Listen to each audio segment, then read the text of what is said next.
We're continuing with chapter 9. I'm going to backtrack a smidge to cover when I got cut off yesterday. Even when you and other individuals share the same metaphor, a semantic feature difference may turn out to be critical for solving problems. Perhaps you and a payroll clerk have a shared metaphor for the accounting structure in question, but the clerk keeps making it difficult for people to obtain their checks. Or you may share an inventory metaphor with a supply officer whose primary goal appears to be preventing the distribution of supplies. It is unlikely that the clerk views the payroll as a collection of money that should not be distributed, or that the supply officer views the supply inventory that way. Much of the time, this phenomenon occurs because individuals have, almost always without realizing it, attached the feature plus personal to the money or supplies, and have come to feel that it is their own property that others are trying to take away. Or in a variation on this theme, someone has attached plus personal, but not on his own behalf. Rather, he views the materials as the personal property of his immediate superior and guards it fanatically on the superior's behalf. The procedure for dealing with the variation is the same. You would begin the task of finding out if something of this kind is happening by simply asking. Do this in private, if it's possible. If not, be sure to do it discreetly to avoid causing needless embarrassment. In the case of the payroll clerk, you would say something like this: "Maybe I could help clarify what's going on here. Listen, please, and tell me if I'm stating your feelings accurately. When people come to pick up their paychecks, I feel distressed because they're taking away money that belongs to me or that belongs to the colonel." Be careful to do this with neutral intonation so that it does not sound mocking or sarcastic or negative in any other way. If you are just asking for information, you are not making a judgment. This may not work. Sometimes people are not sufficiently in touch with their feelings to be able to answer you truthfully, or they may be afraid or ashamed to do so. Nevertheless, it is worth a try. It may cause them to think about what you have said, starting a process that will lead to an improvement eventually. If it does work, the information is very valuable, because there is a big difference between a clerk who doesn't give out paychecks because he is incompetent or lazy or uncooperative, and a clerk who doesn't give out paychecks because she has lost track of the difference between her own money and the organization's money. If the response is a puzzled, "Why in the world would I feel that way about the government's money?" and may or may not be reliable, watch the individual's body language. Listen to the intonation of the voice. When people are aware that they are not telling the truth, their non-verbal communication will give them away. See pages 229 through 249 on lying for further details about what to watch for. We're only on page 191, so we haven't got that far yet, so we haven't missed anything. There's a whole entire chapter on just specifically lying. Okay. Excuse me. Now we continue. The next little category is changing the metaphor. A case study. Let's assume that you have gotten to the root of your problem. You have been able to determine from within what metaphor those who are resisting your change are functioning. Now what? Now, you want to bring about a semantic modulation, a change in the semantic features that are responsible for the resistance. It will be easier if the resistor's metaphor is the same as yours, and all that needs to be changed is the plus or minus, or the ranking in pluses or minuses. For a single feature, as in the library example, if you are correct about the need for change, and if it does not involve something monumental, such as a religious belief, you can proceed with confidence. In such cases, a thorough discussion of the matter will probably clear up the difficulty, unless that payroll clerk, discussion or no, is determined to convince everyone that the payroll really is his or her personal money, in which case no amount of discussion is going to help. I can think of about a dozen examples where people I've worked for thought my paycheck was their money. Very interesting. Okay, that was a crystal side note there. Sorry about that. When resistance to change is like that, when it is in fact unquestionably irrational, you approach the situation differently.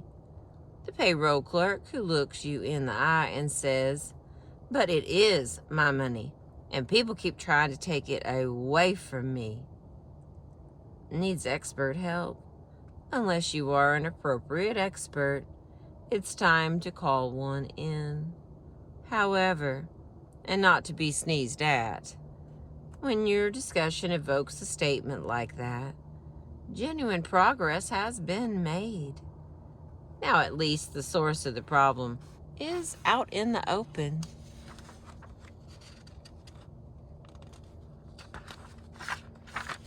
Alright. I want to make sure that this looks...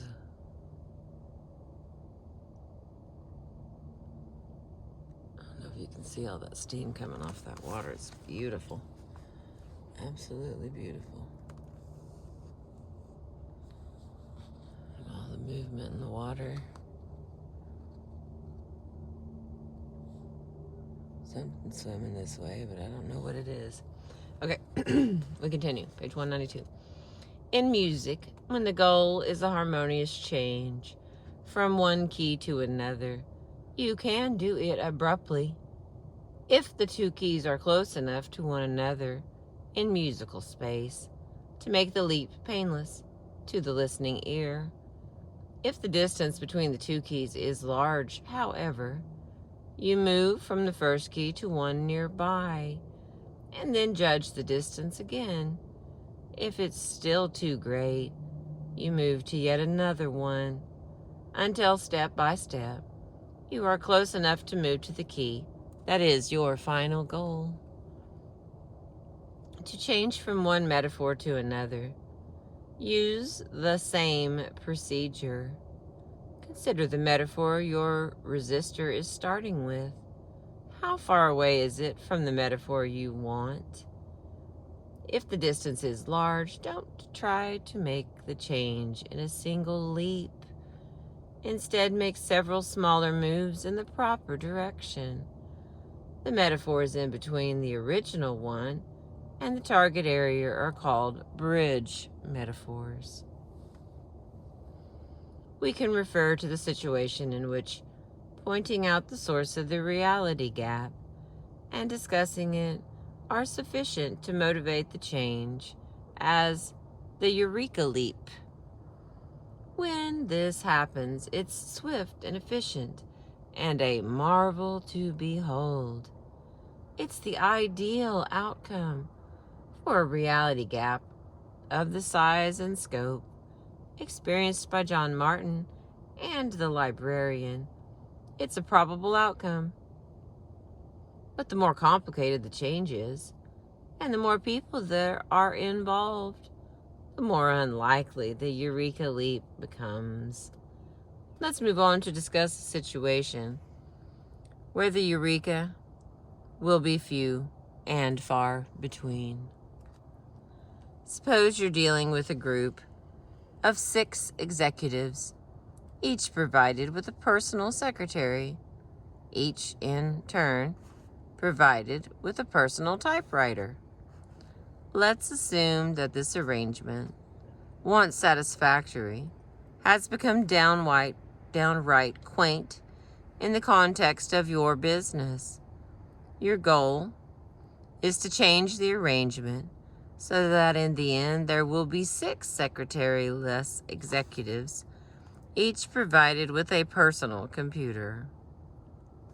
And there will be 6 secretaries, each with his or her own personal computer, functioning together as a combined clerical unit when needed, but also carrying out additional tasks that had to be sent elsewhere in the past.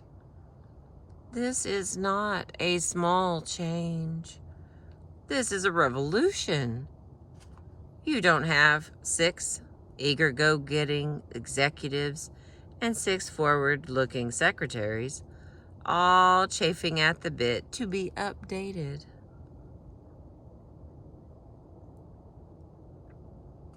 You have people who are very comfortable as they are, thank you, who will have to be dragged kicking and screaming into the future if you don't do this very carefully. A gentle semantic modulation is recommended. We are going to take a look at the steps involved, with the various stages summarized for reasons of space.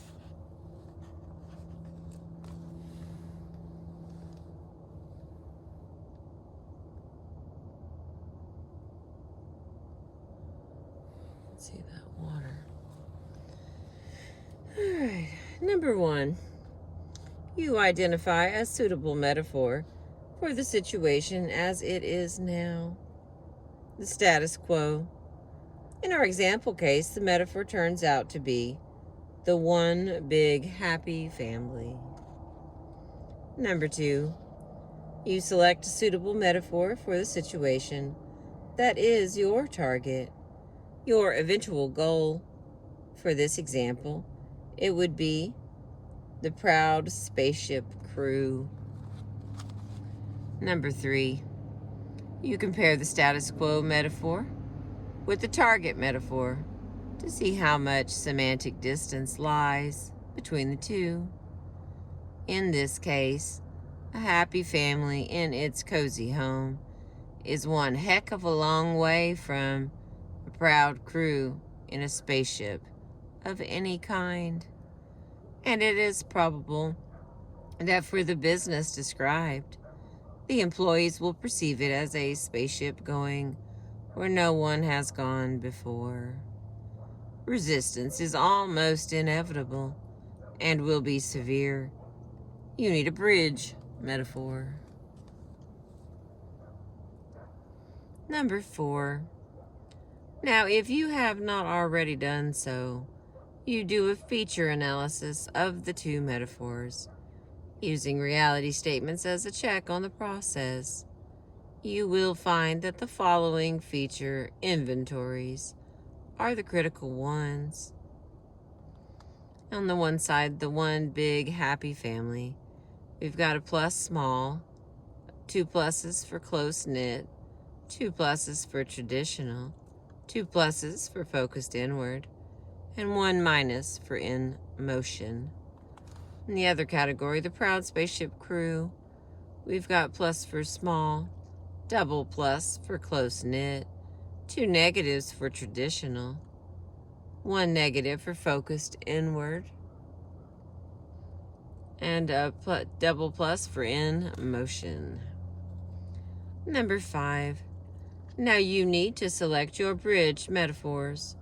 You will compare the feature inventories for their similarities and differences.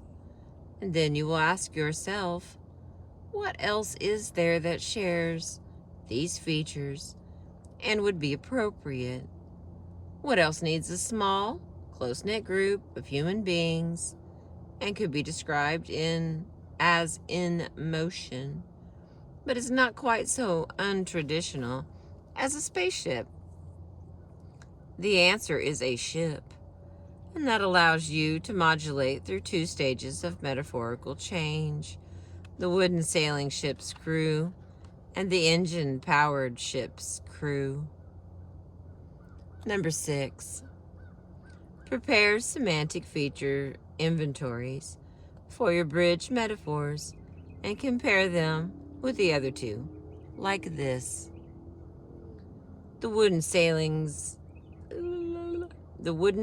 ship's crew, plus small, plus close-knit, plus traditional, plus focused inward, plus in motion.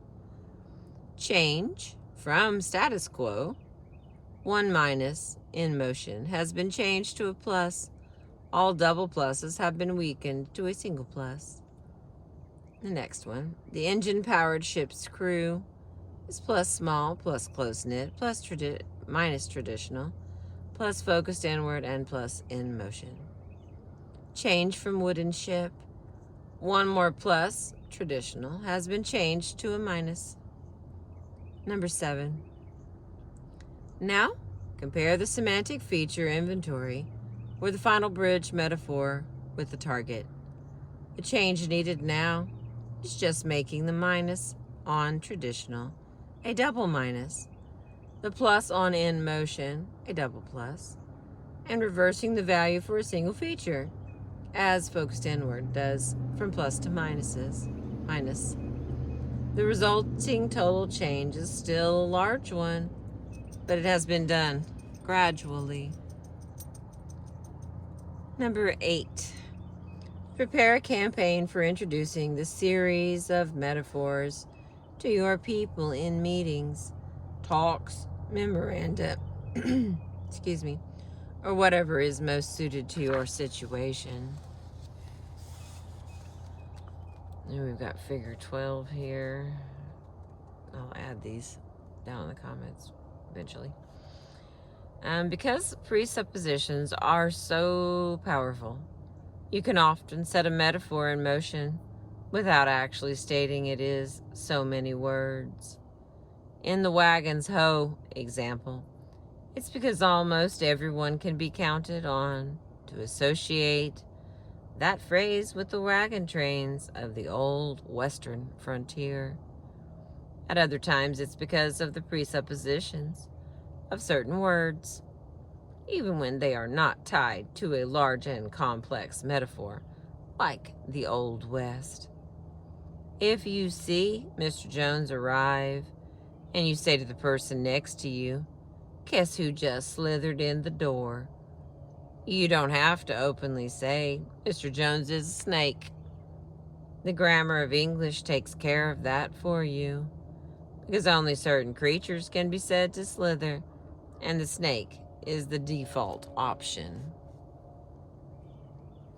A similar example of a metaphor, with a twist, appears in Tom Peters and Robert Waterman's In Search of Excellence, where they quote James March, explaining that his model assumes organizations should be sailed rather than driven.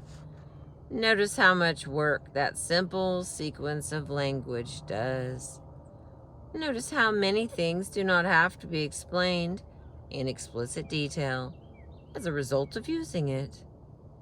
You can accomplish the same sort of superconductor semantics in your communication with your executives and secretaries by using that as a pattern and saying, "Now we've got to start flying this division instead of sailing it." 2 items must be pointed out here. First, in this situation, the features specifying that the group is located on land, on the sea, in space, etc., appear to be irrelevant to the change and have not been listed in the analysis. It might well be that in another situation, using the same metaphors, they would have to be stressed. Second, and much, much more important, there is one feature critical to the situation that you would certainly have discovered, that you would deliberately leave out of your metaphor as you propose the change.